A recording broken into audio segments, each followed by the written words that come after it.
Finally, out of the forest. Go ahead and park it on this bench over here. Hi, guys. Thanks for staying with me and listening to my story. If you're not up to date, please just refer back to the previous videos or recordings. Anyways, I read those notes from Dumbledore, about squibs and muggleborns and wizards with no-match parents. And from what I can collect is, squibs are basically kids with magical parents but can't cast magic themselves.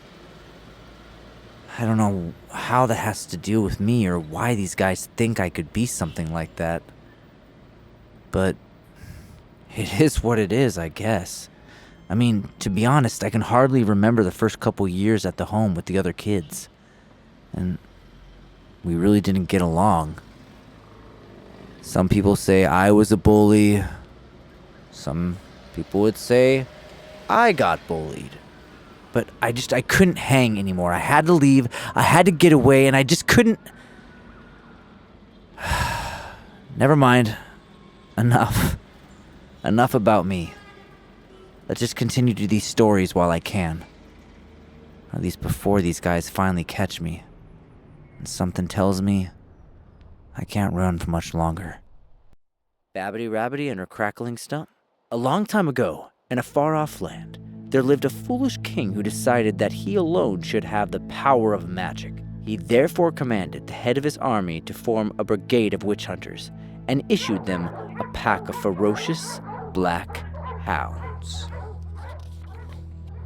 At the same time, the king caused proclamations to read in every village and town across the land.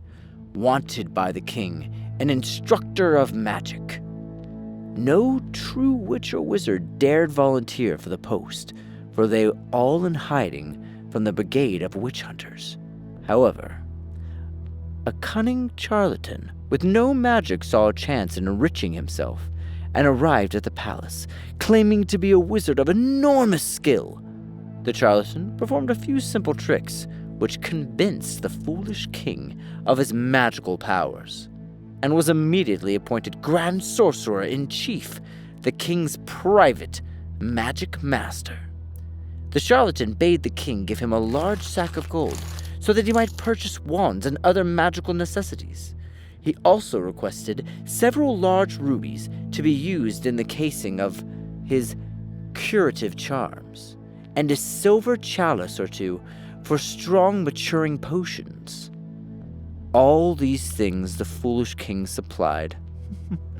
The charlatan stowed the treasure safely in his own house and returned to the palace grounds. He did not know that he was being watched by an old woman who lived in a hovel on the edge of the grounds. Her name was Babbity, and she was the washerwoman who kept the palace linen soft, fragrant, and white. Peeping from beyond her drying sheets, Babbity saw the charlatan snap 2 twigs from one of the king's trees and disappear into the palace. The charlatan gave one of the twigs to the king and assured him it was a wand of tremendous power.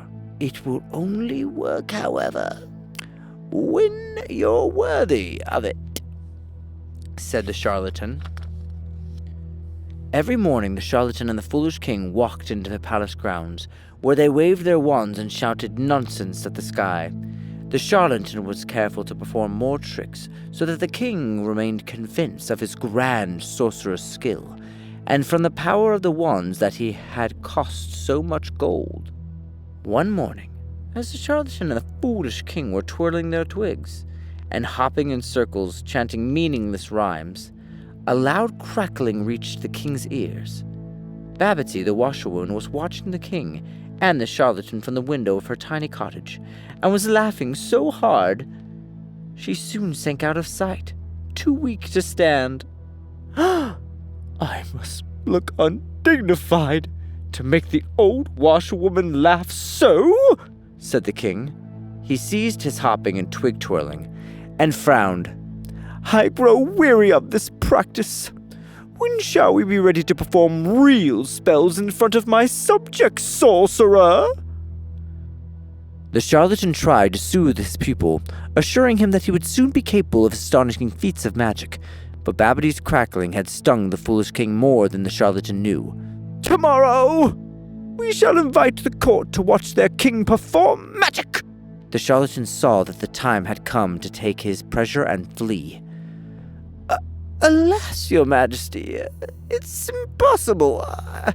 I've forgotten to tell your majesty that, I must set out on a long journey tomorrow. If you leave this place without my permission, sorcerer, my brigade of witch hunters will hunt you down with their horns. Tomorrow morning you will assist me to perform magic for the benefit of my lords and ladies. And if anyone laughs at me, I shall have you beheaded. The king stormed back to the palace, leaving the charlatan alone and afraid. Not all his cunning would save him now, for he could not run away, nor could he help the king with the magic that neither of them knew. Seeking a vent for his fear and his anger, the charlatan approached the window of Babbity the washerwoman. Peering inside, he saw the old lady sitting at her table, polishing a wand. In a corner behind her, the king's sheets were washing themselves in a wooden tub. The charlatan understood at once that Babbity was a true witch, and it was she who had given him the awful problem that could solve it. Crone! Your crackling cost me dear. You failed to help me. I shall denounce you as a witch, and it will be you who is torn apart by the king's guards and hounds. Old Babbity smiled at the charlatan and assured him that she would do everything in her power to help. The charlatan instructed her to conceal herself beside a bush while the king gave his magical display, and to perform the king's spells for him, without his knowledge. Babbity agreed to the plan, but asked one question. What, sir, if the king attempts a spell Babbity can't perform? The charlatan scoffed. Your magic is more than equal to the fool's imagination, he assured her, and he retired to the castle, well pleased with his own cleverness. The following morning, all the lords and ladies of the kingdom assembled in the palace grounds. The king climbed onto stage in front of them, with the charlatan by his side. I shall firstly make this lady's hat disappear, cried the king, pointing his twig at the noblewoman. From inside a bush nearby, Babbity pointed her wand, and the hat vanished, great with the astonishment and admiration of the crowd, and loud applause for their jubilant king. Next, I shall make this horse fly, cried the king, pointing his twig at his own steed.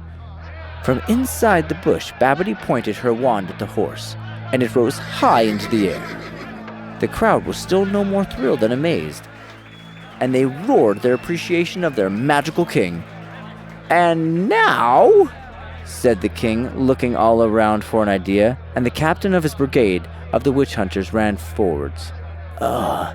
Your Majesty, this very morning, Saber died of eating a poisonous toadstool. Bring him back to life, yes? You could do so with your wand. And the captain heaved onto the stage a lifeless body of the largest of the witch-hunting hounds. The foolish king brandished his twig and pointed it at the dead dog. But inside the bush, Babbity smiled and did not trouble to lift her wand, for no magic can raise the dead. When the dog did not sit, the crowd began to whisper and then to laugh. They suspected that the king's first 2 feats had been mere tricks after all. Why doesn't it work? Screamed the king at the charlatan, who bethought himself of the only ruse left to him. There, your majesty, there, he shouted, pointing at the bush where Babbity sat concealed. I see her plain. A wicked witch who is blocking your magic with her own evil spells. A Caesar! Somebody, Caesar! Babbity fled the bush, and a brigade of witch hunters set off in pursuit, unleashing their hounds who bayed for Babbity's blood. But as she reached a low hedge, the little witch vanished from sight, and when the king and the charlatan and the couriers gained the other side, they found a pack of witch-hunting hounds barking and scratching around a bent tree. She has turned herself into a tree! Screamed the charlatan. He added, Cut her down, your majesty! That is the way to treat evil witches!